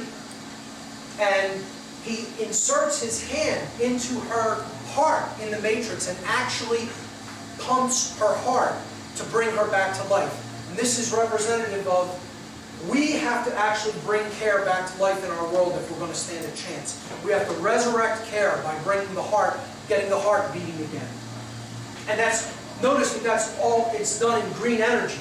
Again, you see green being the main theme, the main color here, because green is the color, the frequency of balance. It's actually in between, in the visible spectrum, between the reds and the blues, where the masculine and feminine frequencies. It is the coming together, the sacred marriage of those two modes of consciousness, and that's what care energy is really all about. The middle, the center of the visible spectrum of light, green energy, is care energy, is love energy. Okay? So on board the Nebuchadnezzar, after Neo comes back out of the Matrix, after rescuing Trinity, he tells Morpheus that the whole thing about the One, the whole prophecy of the One by the Oracle was just another one of the systems of control of the Matrix. And it was all about reloading the Matrix and starting it all up over again. So Morpheus is like devastated, because this is his whole religion. This is his entire belief system. You know, and he's now having to realize, wow, that was all just part of the illusion. I look at that as all the beliefs that are fed to us through religion and the New Age movement about externalizing the Savior is all part of the system of control, because it gets you to stand down and you don't really take right action. You are looking at like, that's all in someone else's hands. We don't have to do nothing. You know, it's not about good works, it's about belief. Well, that's bunk. It's all about good works. It's all about actually making a change in the real world through an act of your will. And that's what love is all about. And that's what higher consciousness, including Christ consciousness, is all about. The machines finally sent a kamikaze mission to the Nebuchadnezzar to blow up the ship. And they succeed. The heroes just get off board before the Nebuchadnezzar is annihilated by a bomb. One of the machines becomes a bomb. One of the machines turns itself into a bomb, destroys the ship. That leaves them temporarily stranded, but as more machines are coming for them to physically destroy their bodies, Neo now holds up his hand in the real world and stops the machines, short-circuits them, and annihilates them. Now, we're not in the Matrix now, we're in the real world. So he's now has real power in the real world. This is because he has awoken to the true nature of his self, resurrected his care, understands part of the reason why we're in this situation, and now he's in a power to really affect change in the real world. Not just the machine world, not just the Matrix, the world of illusion. He's really making change happen around him, physically now. Okay? That's what that represents. Another ship comes along to rescue them called the Hammer. Very symbolic names. I'm not going to get too deep into them as well, but Nebuchadnezzar, the Hammer. I will talk about one of the ship names in part 3, the Logos, which is a ship that Neo takes into the machine, the heart of the machine city. At the end of the film, this burst of energy coming from Neo puts him into a coma, suggesting that the high level of consciousness that he had to employ to do that, it burned him out. You know, he might not have been ready for it, or he may not have paced himself, and it ultimately put him into a temporary state of being in a coma. So that's how the movie ends, with him being in a coma, and the ship's captains being debriefed on what happened at the first line of defense as the machines were trying to break through the defense lines into the city of Zion. They find that someone blew an electromagnetic pulse weapon, which is the humans' weapons against the machines, and did it prematurely, knocking out all the ships, and then the machines were able to swarm in and just annihilate the first line of defense of the city. So this is the guy who did it, and they found him unconscious, also in a coma like Neo, kind of, and that was Bane, the Bane character again. And we saw that Smith took over earlier in the film. So really now, Smith's consciousness is embedded in this physical person named Bane in the real world.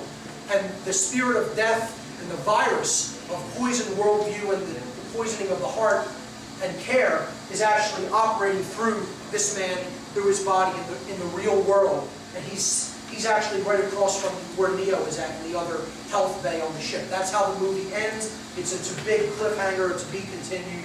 I was kind of horrified by that in the movie when I saw movie number 2, because I didn't even know it was going to be continued. I thought they were going to kind of wrap this one up, and you know, when I saw it was to be continued, I was quite frustrated. So let's move to the third movie, and this is How to Get Out of the Matrix. This part is probably the least popular. And not only is it the least popular, it is most definitely the least understood of the 3 films. Let's jump in. Once again, sacred feminine in distress over Neo being in a coma, over right action being dead, essentially, okay, still, and the hero still asleep at the beginning. These are the first times you see them in the film, and that's what's going on. Sacred feminine, still in distress, hero still asleep. The one is still not really at his full potential. There's more that he has to wake up to. Like, what is required of us to really solve this problem? What is required is going to be discussed in this film. So, they find out from the Oracle, who now looks different because part of her code was shut down by the Merovingian, but she moved into a new body within the Matrix. So she survived, wasn't completely deleted, but the Merovingian was very upset. He controls codes that come in, programs that come in and out of the Matrix. He was very upset that she helped the main characters to get the Keymaker, because he did not want the Keymaker released. So we learn from the Oracle that Neo is trapped in a place in his mind that is between the real world and the machine world. So he's not fully in the Matrix, but he's not in the real world either. He's somewhere in between. And that this construct is controlled by a program known as the Train Man, who you see here, the Train Man. All right? And he works for the Merovingian and follows his orders. So they want to lead a rescue mission into this, into the Matrix, to go back to the Merovingian and try to convince him to release Neo from this construct controlled by the Train Man. This is described as a black market of sorts for programs. Programs can make deals with the Merovingian, smuggle code in and out of the Matrix. One of the programs wants to get his daughter out of the Matrix because he says he loves her. And Neo finds that so hard to believe. A program can love. And I think what that's representing is that even the agents of the Matrix, they have their reasons for doing what they're doing.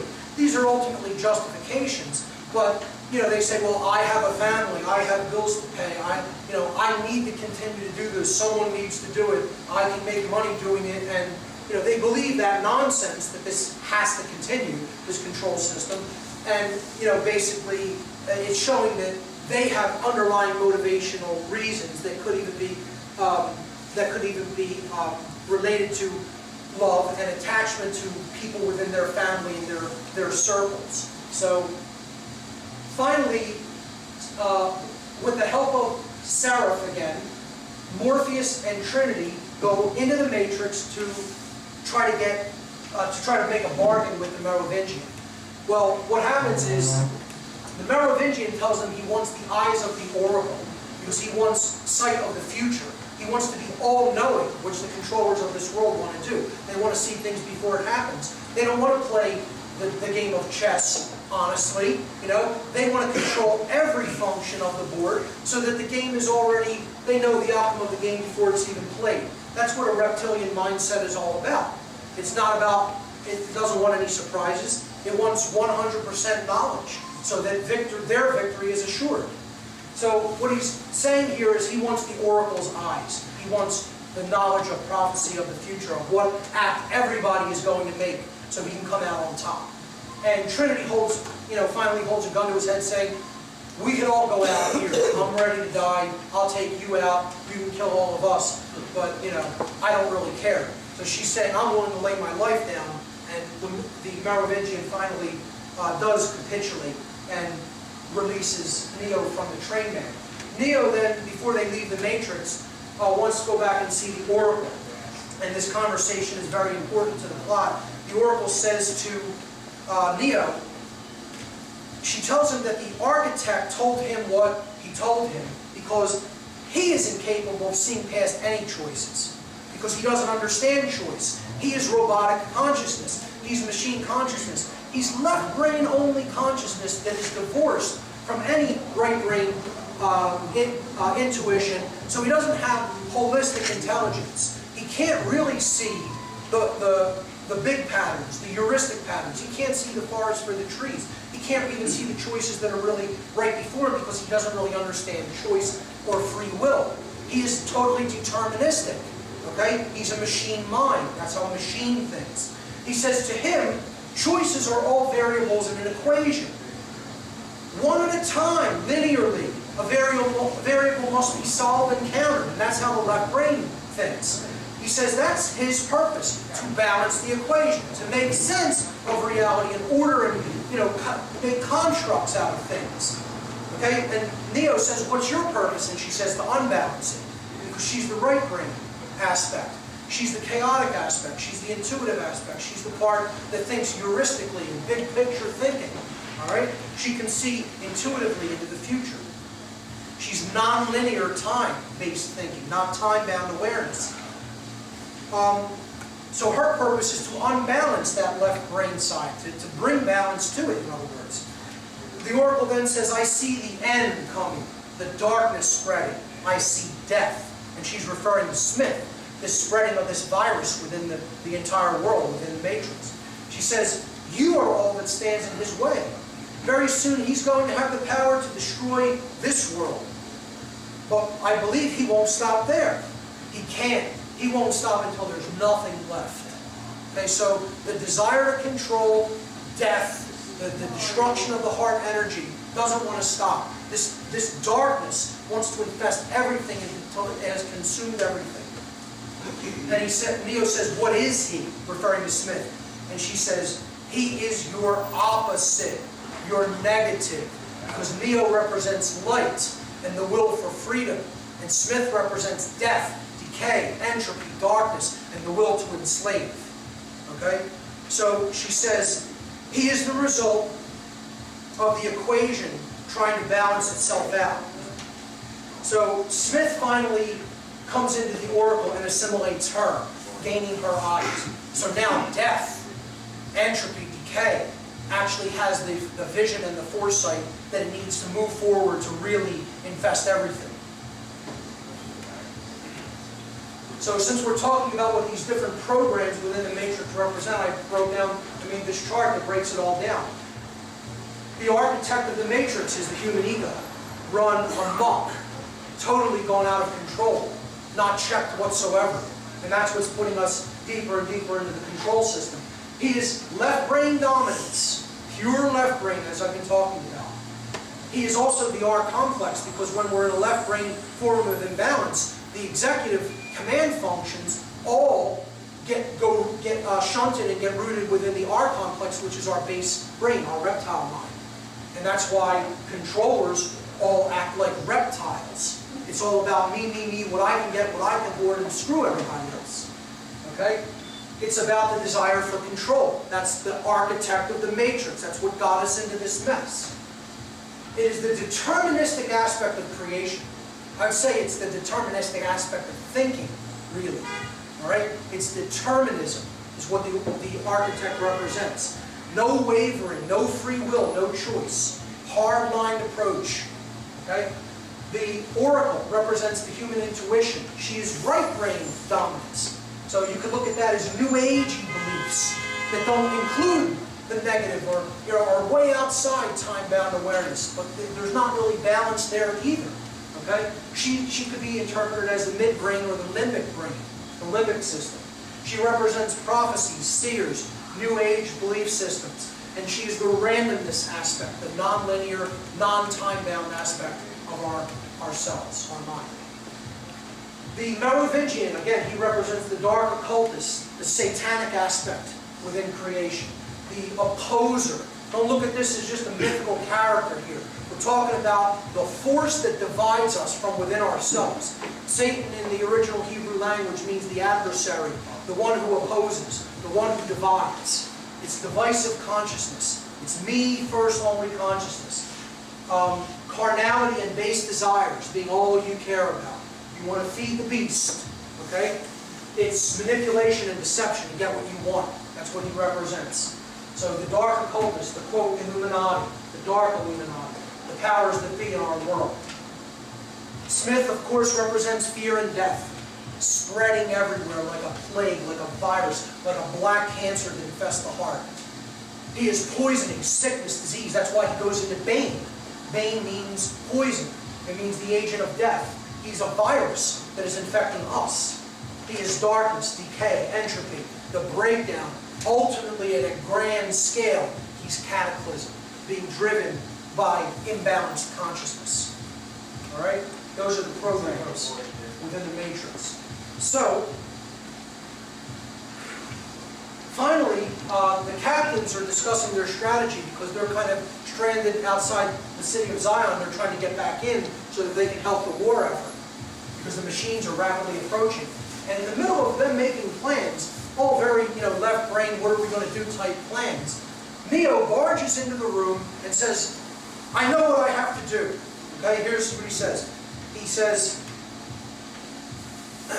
I know what I have to do. I need to take one of the 2 ships that are left, take it by myself, and take it to the machine mainframe, the machine city. And they look at him like he's completely mad, like he's completely insane. What he's saying is, I have to take this consciousness and bring it into the heart of the enemy. I have to get it into the heart of the people who are ultimately still powering the control system. And they're looking at him like he's completely mad. You have no weapons. What are you going to do yourself? No ship has ever gotten within 100 kilometers of the machine's defenses. You're going to do it with 1 ship yourself. They say it's a waste, you're committing suicide. Even Morpheus doesn't really speak up and is very hesitant and questioning of Neo.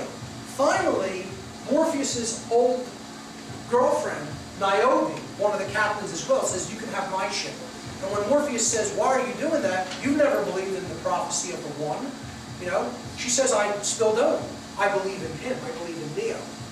I believe in his power to effect change. I don't need to believe in a prophecy. Okay? So she gives him her ship and lets him take it with Trinity into the heart of the machine world, the machine city.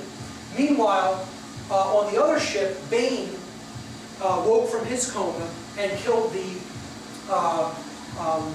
medic on the other ship.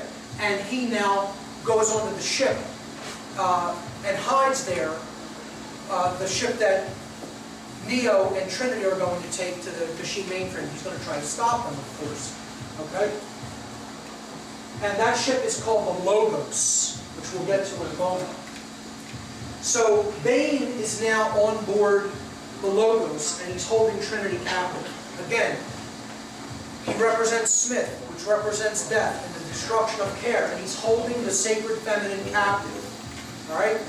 Neo tries to rescue her, and he is blinded by Bane. Bane shoves an exposed electrical cable into Neo's face and burns his eyeballs out. Okay? He actually burns away his eyes. So Neo is now blind, and Bane calls him the blind Messiah. Because his sight to the physical 5-sense world is now gone. He's not relying anymore on physical senses. He's relying on his spiritual senses. He's relying on higher sight to see the world around him.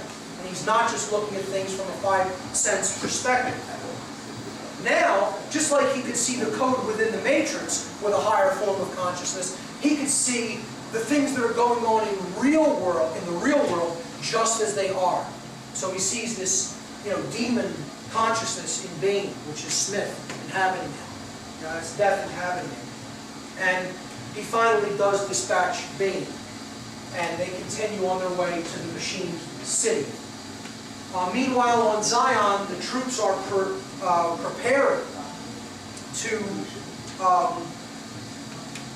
do battle with the machines. And they're all very hesitant and very nervous because they don't think many of them are going to survive, if any of them at all.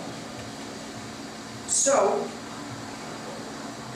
the battle finally begins when the machine consciousness breaches the defenses of Zion and comes into the city like a swarm of locusts, annihilating everything. Their numbers are too great, and this is suggestive that the numbers of the people who are still totally attached to the system of control in our world, and who will give over all of their energy and their bodies for the perpetuation of that control, are still so overwhelmingly vast that it is like we are literally up against a plague of locusts. Okay? That's what that represents. That so few are woken up to the evil of their actions that they will do the bidding of the machine consciousness full bore, no matter what it means, even if it means the destruction of humanity. So Niobe pilots a ship through the mechanical pipes leading back into the city of Zion, and they explode an electromagnetic pulse weapon, which gives them a little bit of breathing room. It destroys enough machines to give them some breathing room. During the aftermath, there's a conversation between Neo and the council members, and he says that Neo is doing what he believes he must do. In other words, he has found his true purpose. He's doing what he thinks he believes he really needs to be doing. He's doing his work. He now knows that this is what work he needs to do, and he's finally doing it. Meaning, taking that understanding of consciousness and bringing it into the machine world, bringing it into the mind and heart of the people who are still in that diseased level of consciousness, to help to change them. That's what Neo is finally doing, which is what his purpose is. He says, I don't know, Morpheus is saying about Neo, I don't know if he'll reach the machine city. And if he does, I don't know what he can do to save us. But I do know that as long as there is a single breath in his body, he will not give up, and neither can we. And this is the main message of the third movie. That what it's going to take to get us out of this current condition of humanity is sustained willpower, sustained effort, not giving up, not just expecting results quickly, and if they don't happen, then just saying, oh, it didn't work. Sustained willpower is what is required in order to solve this problem. Okay? Let's move on. Neo and Trinity approach the machine city. I wish you could see it a little bit clearer in this slide, but there are three main pipes that lead from the power plants that all the people are plugged into, giving their energy, and it's leading to the machine city, which is very far away from the power plants. This represents something very profound. There are three channels. There are three forms of energy that the machine consciousness is feeding on through us.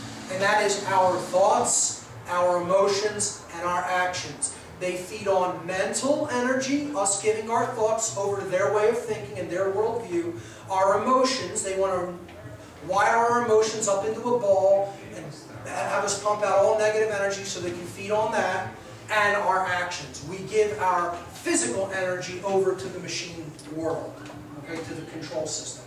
There's machines there that are unimaginably enormous, and seemingly what is Neo going to do up against something that powerful? But ultimately he can stop a lot of these machines just by holding up his hand. But so many of them swarm at him that he feels that he's almost overwhelmed. And he says, there are way too many sentinels, I can't beat them.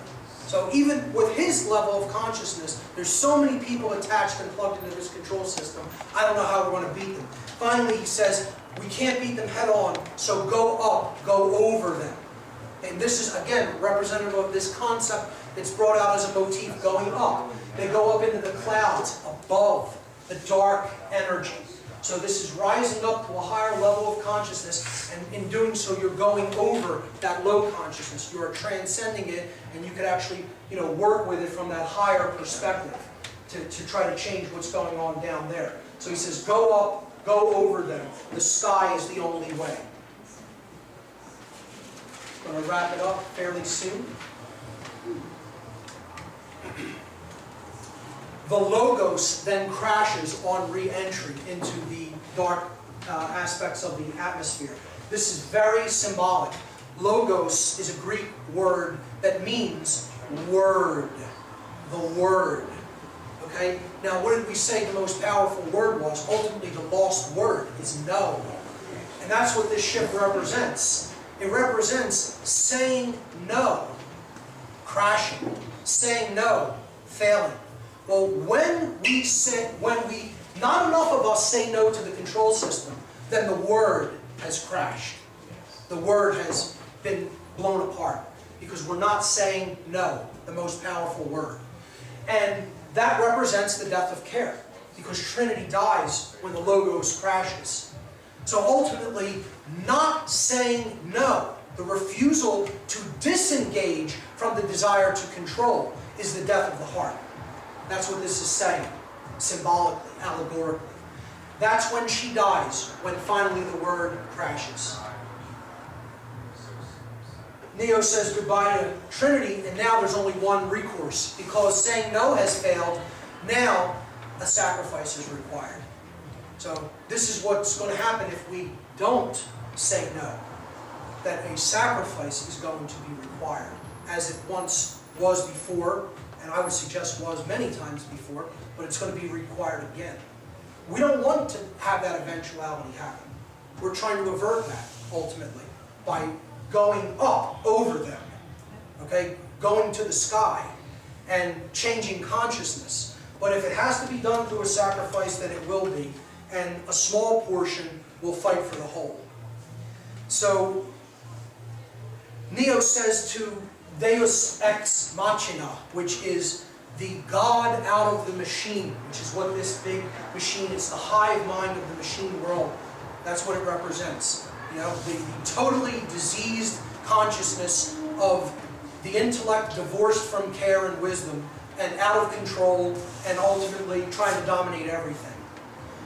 He says to it, the program Smith, this virus, has grown beyond even your control.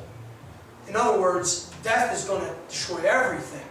Okay? You're not even going to survive this, you know, to control anything. You're going to have a world of complete annihilation and cataclysm left, you know, that you're going to rule. You're not even going to rule it. You're going to get swept up in that hard cataclysmic outcome.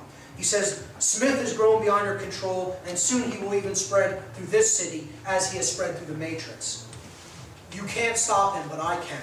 So he tries to make a deal with the machine mind and says, I'll take care of the Smith problem if you will agree to free Zion, not destroy Zion. So the machines ask him, what do you want? And he says, I want peace. Okay, so he's the bringer of peace. He's trying to negotiate a stand-down between the machines and humanity. So the machines plug him into the Matrix through their mainframe, through the machine mainframe. And when they do that, he's going to go in to fight Smith for the machine world, and the machines now stand down in the city of Zion, and no one knows why they're standing down. Morpheus, however, recognizes that this is something that Neo is doing, and he puts his weapon down first. He's the first person to lay down his weapon, because he's saying, I'm willing to give peace a chance. I'm willing to try to take the route of higher consciousness through Neo. Okay?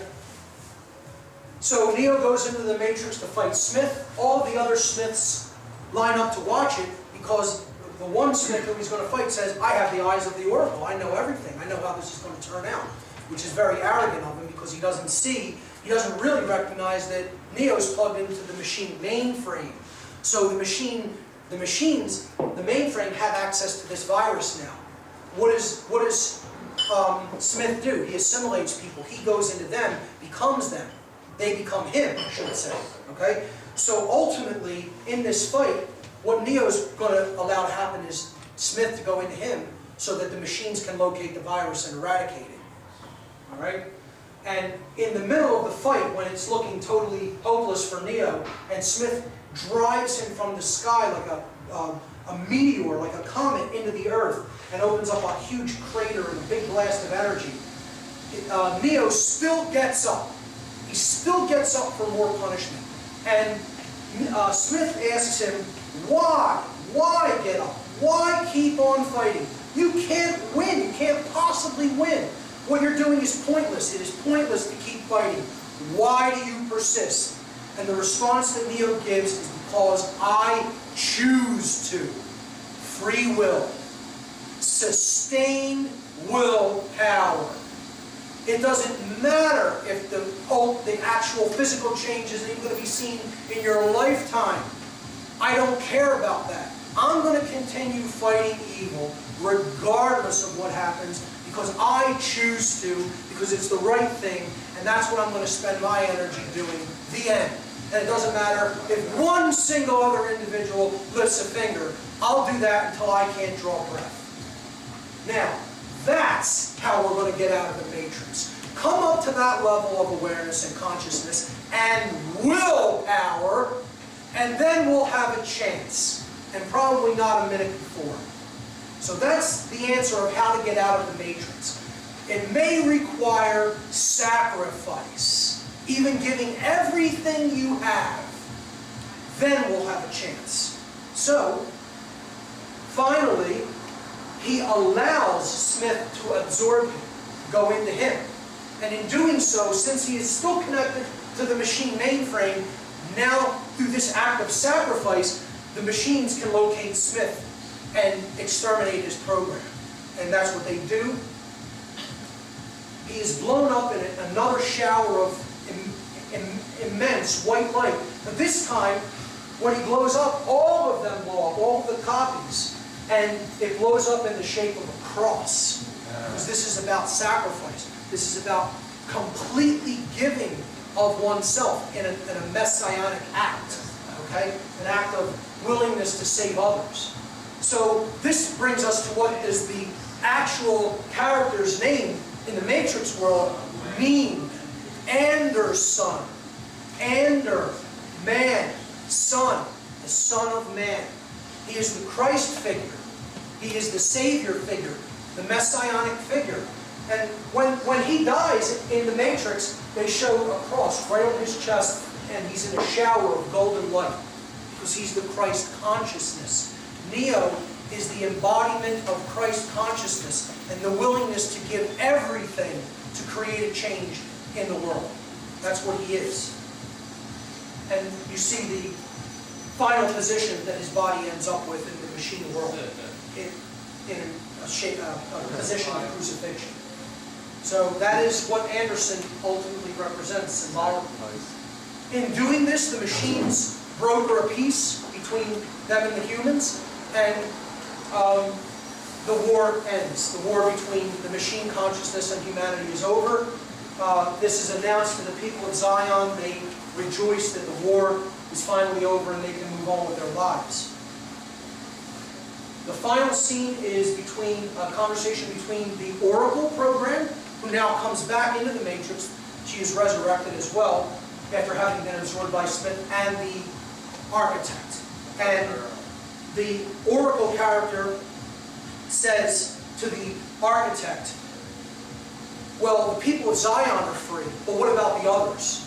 What about the people who are still connected to the Matrix, to these power plants in the Matrix? She says, what's going to happen to them? The ones that won out. And the architect has brokered a deal because of what Neo has done for the machines by eradicating Smith. See, it's about, he has conquered death. That's another concept of the Messiah or the Christ. He's conquered death. He is light. He conquers darkness. So, in an act of sacrifice, that light energy has conquered the dark. And the answer that the architect gives is the profound ending message of the whole series, the whole trilogy. He says to the Oracle that the ones that won out will be freed. That is the final message of the architect in the film. He says, obviously, they will be freed. So in other words, the desire to want to get out of the system of control is where it has to all start. And that's where it will start for other people who have not yet seen the truth, but if they want it badly enough, they will be freed at some future point.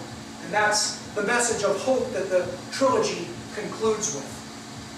However, there is one other question that is what the whole trilogy is ultimately about. And I'm going to wrap up with this question and I'll leave you with it. And that is, ultimately, not even allegorically or symbolically, but in the real world, the question of this trilogy is, in the real world, who is the one? And the answer is, you are. You are. Thank you very much, ladies and gentlemen.